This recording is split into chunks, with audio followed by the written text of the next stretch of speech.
Hello friend, मेरा नाम है विजय और आप मेरा यूट्यूब चैनल दिखा जिसका नाम है अनविजन टेक्नोलॉजी। आज मैं आपको इस वीडियो में बताने वाला हूँ कंप्यूटर के हार्डवेयर और सॉफ्टवेयर के बारे में, जिससे कि आप आसानी से जान और समझ पाओगे कि कंप्यूटर के हार्डवेयर और सॉफ्टवेयर क्या होते हैं, इनका हम इस्तेमाल किस लिए करते हैं और किस तरह से करते हैं। तो चलिए हम बात करते हैं कंप्यूटर के हार्डवेयर के बारे में। तो कंप्यूटर में प्रयुक्त होने वाले वे सभी इलेक्ट्रॉनिक भाग जिन्हें हम आंखों से देख सकते हैं तथा हाथों से स्पर्श कर सकते हैं, वे सभी हार्डवेयर कहलाते हैं। तो हार्डवेयर क्या होते हैं? तो हार्डवेयर कंप्यूटर में प्रयुक्त होने वाले वे सभी इलेक्ट्रॉनिक भाग होते हैं जिन्हें हम आंखों से देख सकते हैं और हाथों से महसूस या उन्हें छू सकते हैं, वे सभी हार्डवेयर कहलाते हैं। अब हम बात करते हैं टाइप्स ऑफ हार्डवेयर के बारे में कि कंप्यूटर में कौन कौन से हार्डवेयर का इस्तेमाल किया जाता है। तो सबसे पहला हार्डवेयर आता है, उसे हम कीबोर्ड कहते हैं। यह एक इनपुट डिवाइस है। इनपुट डिवाइस इस हार्डवेयर के बिना तो कंप्यूटर में कुछ भी डेटा एंटर भी नहीं कर सकते। इसकी वजह से हम कंप्यूटर में सारे सारे लिखने के कार्य करते हैं। तो जो सबसे पहला जो आता है वो होता है कीबोर्ड। तो कीबोर्ड एक इनपुट डिवाइस है, उसके साथ एक हार्डवेयर भी कहलाता है। कीबोर्ड का इस्तेमाल हम कंप्यूटर में लिखने के लिए इसका उपयोग किया जाता है कीबोर्ड का। कीबोर्ड के पास आता है माउस। तो माउस भी एक हार्डवेयर कहलाता है। माउस में 2 या 3 बटन हो सकती हैं, जैसे कि दाएं बाएं और मध्य, और कर्सर को कंट्रोल करने के लिए इसका इस्तेमाल किया जाता है। तो कि माउस एक हार्डवेयर कहलाता है और माउस का इस्तेमाल हम कंप्यूटर में कर्सर को कंट्रोल करने के लिए इसका इस्तेमाल किया जाता है माउस का। माउस के बाद आता है मॉनिटर। तो मॉनिटर एक इलेक्ट्रॉनिक डिवाइस है जो कि कुछ कंप्यूटर में आउटपुट दिखाने के लिए इसका इस्तेमाल किया जाता है। तो माउस एक हार्डवेयर के साथ एक इलेक्ट्रॉनिक डिवाइस भी होता है। इसका इस्तेमाल कंप्यूटर में आउटपुट दिखाने के लिए इसका इस्तेमाल किया जाता है मॉनिटर का। मॉनिटर के बाद हम बात करते हैं प्रिंटर की। तो प्रिंटर एक आउटपुट डिवाइस है जो कि कंप्यूटर से प्राप्त जानकारी को कागज़ पर छापता है और कागज़ पर आउटपुट की प्रतिलिपि को हार्ड कॉपी कहलाती है। तो जो प्रिंटर है वो एक आउटपुट डिवाइस है और साथ ही ये जो कंप्यूटर में जो प्राप्त जानकारी होती है उसे कागज़ पर छापने का काम करता है प्रिंटर। प्रिंटर एक हार्डवेयर भी कहलाता है। और जो प्रतिलिपि हमें निकलती है प्रिंटर के द्वारा तो उसे हम हार्ड कॉपी कहते हैं। इसके बाद हम बात करते हैं स्पीकर के बारे में। तो स्पीकर भी एक एक्सटर्नल हार्डवेयर कहलाता है। इसका इस्तेमाल हम ध्वनि सुनने के लिए करते हैं या ध्वनि को हमें आउटपुट देता है। तो स्पीकर क्या है? तो स्पीकर एक इंटरनल हार्डवेयर कहलाता है और स्पीकर का इस्तेमाल हम गाने सुनने के लिए या म्यूज़िक सुनने के लिए हम इसका इस्तेमाल करते हैं। स्पीकर के बाद हम बात करते हैं स्कैनर की।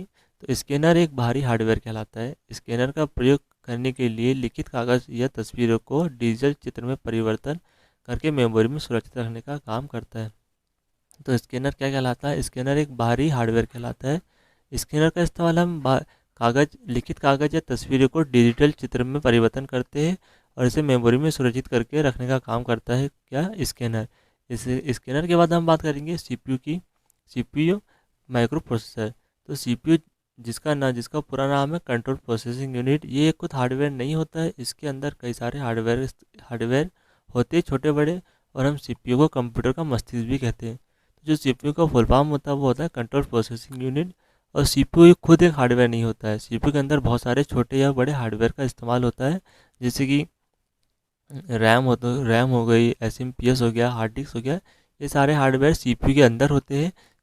सीपीयू के अंदर होते हैं, छोटे या बड़े सारे हार्डवेयर सीपीयू के अंदर लगे होते हैं। इसके बाद हम बात करेंगे रैम की।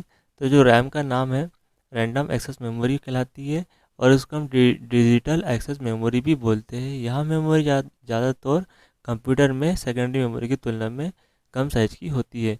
तो रैम भी एक हार्डवेयर कहलाता है और रैम का जो पूरा नाम है इसे हम रैंडम एक्सेस मेमोरी कहते हैं या हम इसे डिजिटल एक्सेस मेमोरी भी कहते हैं। और ये कंप्यूटर में सेकेंडरी मेमोरी की तुलना से इसका साइज कम होता है रैम का। तो सब जो हार्डवेयर है वो कौन कौन से हार्डवेयर होते हैं? सबसे पहला कहलाता है मॉनिटर। एक हार्डवेयर मॉनिटर है। प्रिंटर के बाद आता है कीबोर्ड के बाद आता है माउस उसके बाद हमने बात की स्पीकर के बाद स्कैनर के बाद सीपीयू, रैम, ये हार्डवेयर कहलाते हैं। और बहुत सारे हार्डवेयर है कंप्यूटर में जिसका इस्तेमाल हम करते हैं। इसके बाद हम बात करेंगे सॉफ्टवेयर के बारे में कि सॉफ्टवेयर क्या होते हैं। तो सॉफ्टवेयर को आप आसानी से आंखों से देख नहीं सकते हैं और ना ही हाथों से छुआ जा सकता है सॉफ्टवेयर को, क्योंकि इसमें कोई भी भौतिक अस्तित्व नहीं होता है। यह एक आभासी वस्तु है जिसमें केवल हम समझा जा सकता है। तो सॉफ्टवेयर क्या कहलाते हैं? तो सॉफ्टवेयर वो होते हैं जिन्हें हम आंखों से देख नहीं सकते और छूकर महसूस नहीं किया जा सकता है। इसे हम सिर्फ इसे हम सिर्फ समझा जा सकता है किसी सॉफ्टवेयर को। सॉफ्टवेयर वे होते हैं जिसे हम सिर्फ समझ सकते हैं या उनसे हम कार्य कर सकते हैं, तो सॉफ्टवेयर कहलाते हैं। सॉफ्टवेयर आपके कंप्यूटर में जान जान फूंकता है, उससे हम काम करने के लिए योग्य बनाते हैं, और सॉफ्टवेयर की मदद से आप ही अपने कंप्यूटर को अपने मनपसंद काम कर सकते हैं। तो सॉफ्टवेयर सॉफ्टवेयर क्या होते हैं? तो सॉफ्टवेयर हमारे कंप्यूटर की जान होती है, जैसे कि हमारा ऑपरेटिंग सिस्टम, जिससे हमारा सारा कंप्यूटर चलता है। जब भी हम कंप्यूटर किसी ऑन करते हैं तो सबसे पहले हम बिना ऑपरेटिंग सिस्टम के हम अपना कंप्यूटर को ऑन नहीं कर सकते, तो वो भी एक सॉफ्टवेयर कहलाता है, ऑपरेटिंग सिस्टम। हमारे कंप्यूटर में बहुत सारे सॉफ्टवेयर का इस्तेमाल होता है, जैसे एम एस वर्ड हो गया, एक्सेस हो गया, पावर पॉइंट हो गया। ये सभी हमारे सॉफ्टवेयर कहलाते हैं, जिसकी मदद से हमारा पूरा कंप्यूटर काम करता है या चलता है। अब हम बात करते हैं सॉफ्टवेयर के टाइप्स ऑफ सॉफ्टवेयर के बारे में, कि कंप्यूटर में कितने प्रकार के सॉफ्टवेयर का इस्तेमाल किया जाता है। तो जो सबसे पहला सॉफ्टवेयर कहलाता है वो होता है सिस्टम सॉफ्टवेयर। तो सिस्टम सॉफ्टवेयर वे सॉफ्टवेयर होते हैं जो कंप्यूटर में बैकग्राउंड में प्रोसेस को संभालता है। इसको सिस्टम में सॉफ्टवेयर इसलिए कहते हैं क्योंकि ये सिस्टम मतलब कंप्यूटर को चलने में मदद करता है। इनकी मदद से कंप्यूटर के दूसरे कंपोनेंट्स जैसे हार्डवेयर को ऑपरेट ऑपरेट करने का ऑपरेट करने में सक्षम होता जाता है। तो जो सिस्टम सॉफ्टवेयर कहलाते हैं वो कंप्यूटर के बैकग्राउंड में काम करते हैं, जिससे कि सारे सिस्टम या सॉफ्टवेयर को ये चलने में मदद करते हैं, सिस्टम सॉफ्टवेयर। और दूसरे जो सॉफ्टवेयर होते हैं उन्हें भी ये हेल्प करते हैं या मदद करते हैं चलने के लिए, सिस्टम सॉफ्टवेयर के बाद हम बात करेंगे एप्लीकेशन सॉफ्टवेयर के बारे में, कि एप्लीकेशन सॉफ्टवेयर क्या होते हैं। तो एप्लीकेशन सॉफ्टवेयर एक टर्म होता है जिसका इस्तेमाल हम उन सॉफ्टवेयर के लिए होते हैं जो कि कोई भी स्पेशलिस्ट काम के लिए बनाए जाते हैं। तो एप्लीकेशन सॉफ्टवेयर वे सॉफ्टवेयर होते हैं जो कि किसी स्पेशली काम के लिए बनाए जाते हैं, जैसे कि हमारा एम एस वर्ड हो गया, जो सिर्फ डॉक्यूमेंट्स या किसी फाइल को बनाने के लिए इस्तेमाल किया जाता है। पावर पॉइंट हो गया जो हमारे पीपीटी बनाने के लिए किया जाता है। एक्सेल हो गया, और जैसे कि हमारा अडोब फोटोशॉप हो गया जो फोटोशॉप के लिए ही इस्तेमाल किया जाता है। तो वो सब एप्लीकेशन सॉफ्टवेयर के अंदर आते हैं, जो किसी एक स्पेशली चीज़ों के लिए बनाया जाता है। इसके बाद हम बात करते हैं यूटिलिटी सॉफ्टवेयर की। यूटिलिटी सॉफ्टवेयर क्या होते हैं? तो ऐसे सॉफ्टवेयर को कहा जाता है जो कि आपको मदद करे और मदद करे आपके कंप्यूटर को प्रबंध या कंट्रोल करने में।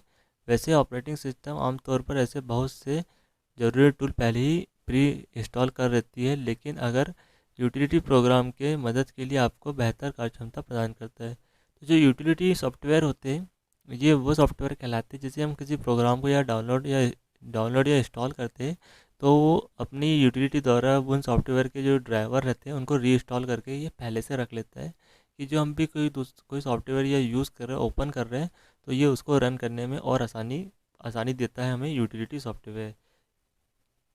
तो आपको हमारी वीडियो कैसी लगी? तो आपको हमारी वीडियो अच्छी लगी होगी तो वीडियो को लाइक एंड चैनल को सब्सक्राइब करना ना भूलें, और बेल आइकन जरूर प्रेस कीजिए, जिससे कि हमारी हर नई वीडियो का नोटिफिकेशन आप तक मिलता रहेगा। तो वीडियो को लाइक करना ना भूलें।